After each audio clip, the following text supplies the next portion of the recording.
Hello and welcome back to Nick Tiffany's Movie Reviews, coming at you online at nicktiffany.com in print format. We've got audio reviews on all podcast networks and platforms at NT Movie Reviews, and on YouTube in video format at NT Movie Reviews as well. Today, we're talking Gran Turismo, which you have to say like a Brit because it sounds better when they say certain things in their accent. This film is based off the wildly successful video game franchise, Gran Turismo. The game took off well over a decade plus, almost 2 decades ago. The whole idea was to create the most accurate simulation of what it was like to drive some of these crazy, hyper expensive race cars, Formula One cars, classic Ferraris and Lamborghinis, you name it. I played a decent number of racing games growing up. I was always in a Microsoft household. So, we had Xbox, we had Project Gotham Racing. I played a lot of Forza, really got into gaming for cars when Forza Horizon had come out.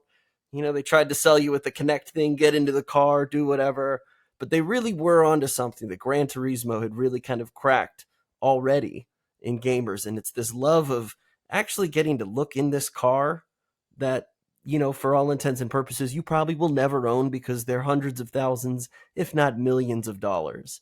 And so it was really cool to be able to find your favorite car, learn all the ins and outs, learn how you can modify it, if you can put a bigger engine in it, what kind of spoiler you like.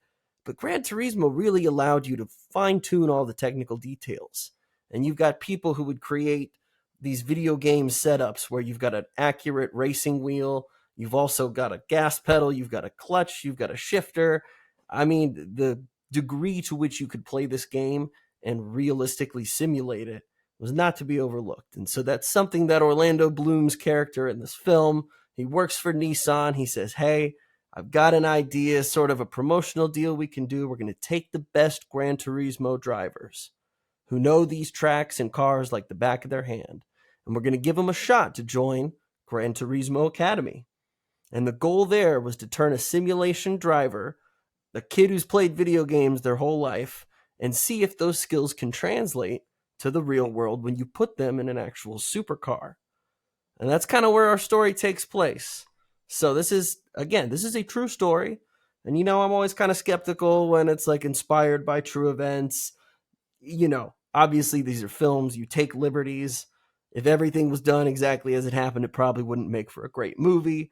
So watching this film, there was tons of stuff where I'm like, wow, this is really great movie magic. This scenario, this setting, it's like everything played out so well where I was like, I'm like, they're nailing it. I'm like, there's no way all of this is real. These dramatic stakes, everything they're throwing in here. I was like, there's no way. There's absolutely no way this could all be real. And after watching the movie, it's like, oh my God, that actually happened.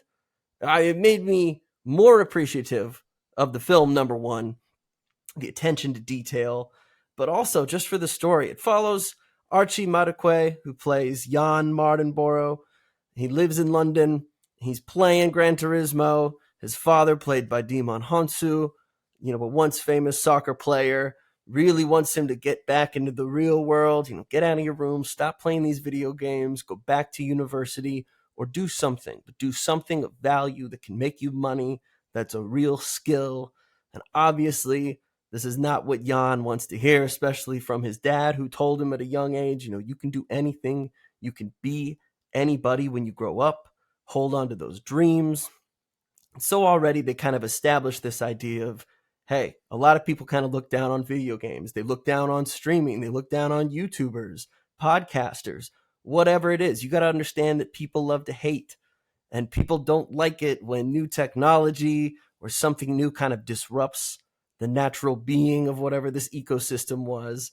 So already you've got people who are doubters who say, yeah, you're playing video games, even though you're using a realistic simulator, nothing can prepare you for getting in an actual car and driving like that, where you could die, where you don't get to rewind, where you don't get to pause the race after you lose and say, let me change my engine. I didn't have the right setup.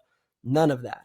Those split-second decisions you're making in the game could cost you your life in real life. So obviously people were pretty hesitant to this idea to begin with at Nissan. This is a lot lying on us. If something goes wrong here, if someone gets hurt, killed, whatever, this comes back to us. And obviously that's bad press that we don't need. But so Orlando Bloom's character says, hey, I'm going to get the right guy to be your engineer, to be the one who trains this group of people. And so he goes and finds David Harbour, who plays, it's David Harbour of Stranger Things. But honestly, when he's not doing Stranger Things, he's freaking killing it. He plays Jack Salter, who was a once race car driver. He's retired. He's working for some prick race car driver who's driving a nice Lamborghini, who this kid doesn't appreciate anything, doesn't have that love for driving. Because in today's world, if you've got a lot of money to throw at something, hey, you can get a sponsorship, you can get a car, we'll give you the right lessons. Half of it, I'm not saying half of it's not about the driver, because it's absolutely about the driver. But you've got teams who can barely afford to put a supercar together versus teams who they're like, oh, you need another check for 50 mil. Sure. We need a third car because you crashed the other two. Sure. The game has totally shifted in a new way that kind of unbalances the scales. You've got really cocky drivers who it's like, yeah, you're good, but you've also got the best team around you, and that's half the battle. So it really does establish some of these biases that already exist in this racing world. And of course, race car drivers start losing their minds when they think, oh, you're going to have some video game driver come and race me? Is that a joke? Is this an insult? And, all the best stories that we love, they're underdog stories. When your back's against the wall, when nobody thinks you can succeed, that's when you shine. That's when you got to turn it on. And so Jan, who's put, days worth. Days, I'm like, trying to quantify the hours, hundreds of hours he spent on all of these tracks across the country, that he knows every little turn, every nook, every cranny, how far different borders should be when he's driving there. There's certain attention to detail that the racers themselves obviously have, because they have to know the car and they have to know the course. It's not just enough to know one or the other. And so clearly early on, we kind of see some of these skills translate for Jan, impressing his coach kind of along the way. Obviously, again, this is like a Hail Mary thing. There's no way that we're going to turn a kid who plays video games into a race car driver. It's ludicrous. It's like saying, hey, you're really good at Call of Duty, playing on your controller, and you could kill people, you could do whatever, That's not going to translate when you put someone in a full army unit suit, hundreds of degrees, you're having them lug the backpack, all their gear around. Everything changes in real life. And so that's something Jan learned pretty early on. There's some really enjoyable moments where it's like, yeah, okay, I'm going to school all of you on all this knowledge about the car. I know more than you guys do. They're like, all right, well, let's see you drive it then, Oh, I wasn't too used to that V8 there. And I'm like, my back's just getting slammed against the car every time I take off. There's just tons of stuff that's really, it's light, it's funny, but it keeps it real. The entire time you're like, okay, I'm like, I know this kid's smart and I know he's pretty quick. But again, you really understand the physical endurance that these race car drivers have to have as well. And David Harbour, for everything it's worth, he is such a standout in this movie. This is already a year where we've seen some really great supporting performances. Robert Downey Jr., you've got Ryan Gosling. This is probably my favorite performance of his in general. Obviously, you have part of it that's that jaded coach. I never quite got to where I wanted to be. And so, I left the game. I'm just a coach now, pretty much. I'm just here to help. I'm thinking about what could have been. And, and he takes this very seriously because, it's really easy for people to write stuff off. You're just driving in circles.